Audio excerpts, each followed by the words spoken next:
नमस्कार, आप देख रहे हैं मजदूरों का सहारा और मैं हूं आपके साथ हेमंत चौहान। आइए रुक करते हैं आज की खास खबरों की ओर। संग्रहाचार प्रकरण पर तीखी प्रतिक्रिया, सीटिंग जज की अध्यक्षता में एसआईटी गठन की मांग। झूसी प्रयागराज संगम क्षेत्र झूसी स्थित तपोवन आश्रम में आयोजित सभा में सनातन धर्म पर कथित टिप्पणी को लेकर वक्ताओं ने कड़ी प्रतिक्रिया व्यक्त की। इसी संवेदनशील और व्यापक सामाजिक प्रभाव का मामला बताते हुए उच्च स्तरीय व निष्पक्ष जांच की मांग उठाई गई।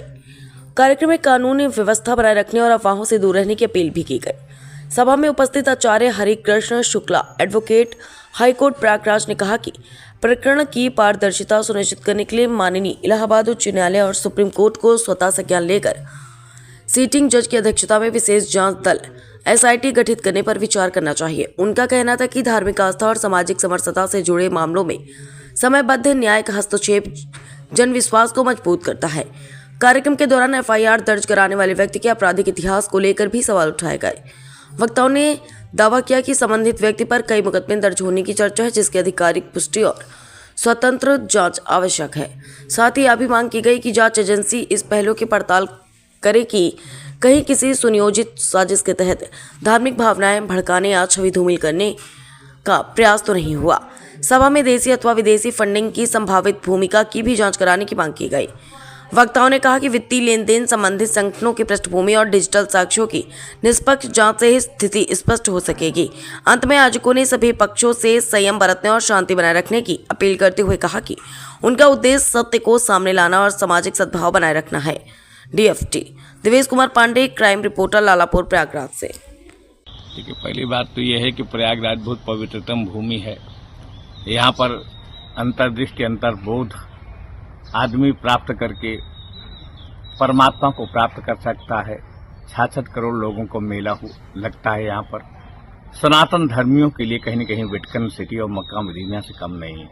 लेकिन जिस तरह से एक हमारे सनातन धर्म के शीर्ष पद पर बैठे हुए स्वामी शंकराचार्य पर एक व्यक्ति ने दुष्कर्म का इसी क्षेत्र में आरोप लगाया है, ये बहुत बड़ी एक चिंता का विषय है और हमारे धर्म पर प्रहार है।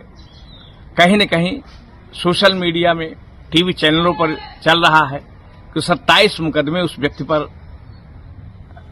27 मुकदमे हैं उस पर, और कहीं न कहीं हिस्ट्री शीटर है। तो कहीं हमारे धर्म को बदनाम करने के लिए विदेशी फंडिंग तो नहीं हुई, देश में किसी ने षड्यंत्र नहीं किया, साजिश तो नहीं की। समाज का मुद्दा है, लोग आहत हैं, धर्म का मुद्दा है, विश्वास का मुद्दा है, लोग बहुत परेशान हैं, और कहीं न कहीं हमारी लोकतांत्रिक स्वतंत्रता ये भी बाधित हो रही है। सरकार भी इसमें परेशान हो रही है।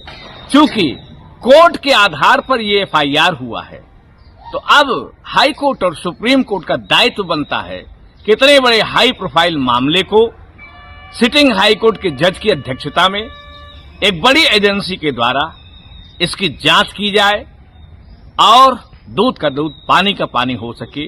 जो दोषी हों इस पर त्वरित उनको दंडित किया जाए, चाहे जो भी हो, लेकिन इसका शीघ्र निस्तारण हो, जिससे कि हमारी जो जनभावनाएं हैं, जो दुखी हैं, जो पीड़ित हैं, जो हमारे देश की बदनामी हो रही है, ये बदनामी रुके। स्वतः संज्ञान लेकर के, चूंकि लोअर कोर्ट ने इस पर एफआईआर का आदेश दिया है, अब कोर्ट की जिम्मेदारी बनती है कि हमारे देश में न्याय व्यवस्था और साथ साथ जनभावनाओं को ध्यान में रखते हुए त्वरित जांच करके और त्वरित कार्रवाई की जाए, जिससे हमारे सनातन धर्म की रक्षा हो सके। जय हिंद, जय भारत, जय प्रयागराज।